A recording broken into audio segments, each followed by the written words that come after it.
hablemos de un momento en Estados Unidos que no podemos olvidar. En la década de 1930, este país estaba profundamente dividido por el racismo. Para los afroamericanos, especialmente en el sur, la vida era una lucha constante por la dignidad básica. Esto no se trataba solo de bebederos separados o de ser forzado a sentarse en la parte de atrás del autobús. Se trataba de vivir bajo una amenaza constante y aterradora de violencia. Las leyes Jim Crow eran la ley de la tierra, diseñadas para mantener a los negros oprimidos, para tratarlos como menos que humanos. Era un sistema construido sobre el odio y el miedo, y creó una herida en el alma de nuestra nación que todavía estamos tratando de sanar hoy. Este era el mundo que necesitaba un llamado de atención. Una de las partes más horribles de esta era fue la práctica del linchamiento. Esto era puro terror, simple y llanamente. Multitudes de blancos capturaban a hombres, mujeres y a veces incluso niños negros y los asesinaban en público. No eran actos secretos hechos en la oscuridad de la noche. A menudo eran espectáculos públicos, a veces asistidos por cientos o miles de personas, como una especie de carnaval retorcido. La gente tomaba fotos, enviaba postales de las víctimas. Era una forma brutal de imponer la supremacía blanca y de enviar un mensaje a toda la comunidad negra. Si te sales de la línea, esto te podría pasar a ti. Fue una mancha en Estados Unidos, una realidad horrible que muchas personas optaron por ignorar. Imagina vivir con ese miedo todos los días. La amenaza constante de violencia era una pesada carga sobre los hombros de las familias negras en todo el país. Justicia era una palabra que no se aplicaba a ellos de la misma manera que a los ciudadanos blancos. El sistema legal a menudo hacía la vista gorda, y los perpetradores de estos linchamientos rara vez o nunca eran llevados ante la justicia. Esto creó un clima de impunidad, donde el odio podía florecer sin consecuencias. Fue un periodo oscuro y difícil, un capítulo de nuestra historia que es doloroso de mirar, pero del que nunca debemos apartarnos. Comprender este contexto es crucial para entender el poder de lo que vino después. Así que, en esta atmósfera de odio arraigado y violencia pública, la mayor parte de Estados Unidos simplemente siguió con sus asuntos. La gente iba al cine, escuchaba música alegre en la radio e intentaba salir adelante durante la Gran Depresión. El sufrimiento de los afroamericanos era una verdad incómoda, algo que era más fácil de dejar de lado. El mundo del entretenimiento dominante ciertamente no hablaba de ello. Las canciones eran sobre amor, baile y escapar de tus problemas. Nadie quería escuchar sobre la fea y brutal realidad del racismo. Era un silencio ensordecedor, un silencio que permitía que estas atrocidades continuaran, pero a veces todo lo que se necesita es una voz, una canción, para romper ese silencio. Ahora, la historia de esta poderosa canción no comienza en un elegante estudio de grabación. Comienza con un maestro de escuela judío del Bronx llamado Abel Meeropol. Era un hombre que creía en la justicia social, un hombre cuyo corazón estaba roto por la injusticia que veía en su país. Un día, vio una fotografía que nunca pudo olvidar. Era una imagen del linchamiento de 1930 de dos jóvenes negros, Thomas Sheep y Abram Smith, en Indiana.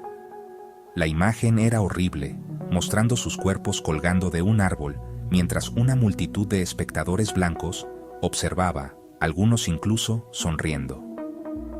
Esa imagen atormentó a Meeropol, lo llenó de un profundo sentido de horror y vergüenza por su país.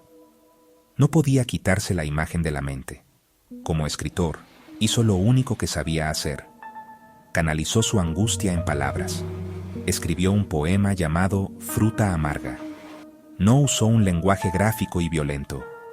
En cambio, usó una metáfora poderosa y escalofriante. Describió los cuerpos de los hombres linchados como una fruta extraña colgando de los álamos. La escena pastoral del hermoso sur, con sus flores floreciendo y brisas frescas, contrastaba con la espantosa realidad del terror racial. El aroma de las magnolias, dulce y fresco, se mezclaba con el repentino olor a carne quemada.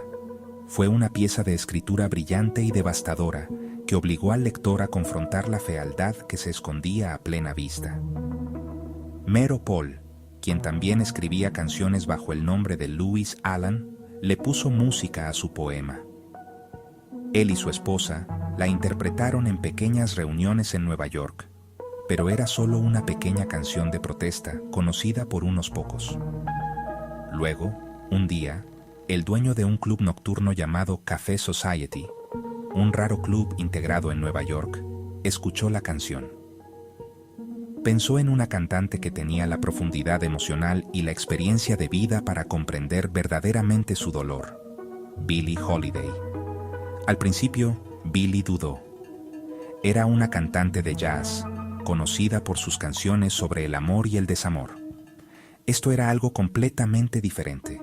Era peligroso. Era una canción que podría meterla en muchos problemas, y ella ya había tenido suficientes problemas en su vida. Pero Billie Holiday era más que una simple cantante. Era una sobreviviente. Conocía de primera mano el dolor y la injusticia de ser negra en Estados Unidos. Había enfrentado el racismo a lo largo de su vida y su carrera. Entendía el peso de las palabras de la canción hasta la médula. A pesar del miedo, a pesar de los riesgos para su carrera e incluso su seguridad, sabía que tenía que cantarla. Era una verdad que necesitaba ser contada, y se dio cuenta de que ella era la que tenía la voz para contarla. Su decisión de interpretar Strange Fruit fue un acto de increíble valentía. Fue un momento en el que una artista decidió usar su plataforma no solo para entretener, sino para confrontar, desafiar y exigir que el mundo escuchara. Cuando Billie Holiday decidió interpretar Strange Fruit, ella y el dueño del club sabían que no podía ser una canción más en su repertorio. Tenía que ser un evento.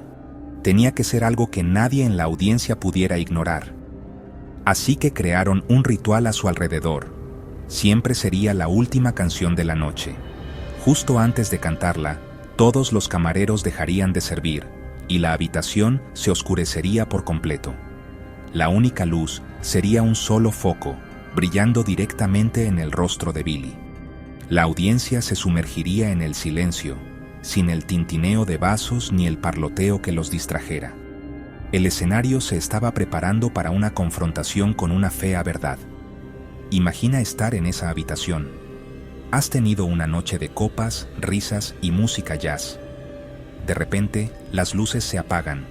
Un solo foco, áspero, ilumina el escenario. Y entonces, Billie comienza a cantar.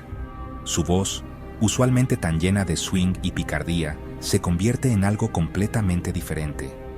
Es un sonido lúgubre y escalofriante, lleno de una vida de dolor.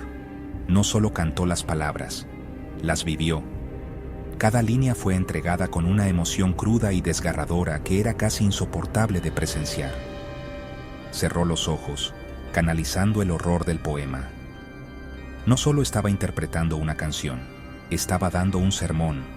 Estaba dando testimonio de los pecados de una nación. La reacción de la audiencia fue intensa e inmediata. Cuando la última nota se desvanecía, el foco se apagaba y Billie salía del escenario. La regla del club era que no habría bis. La canción estaba destinada a ser la última palabra de la noche.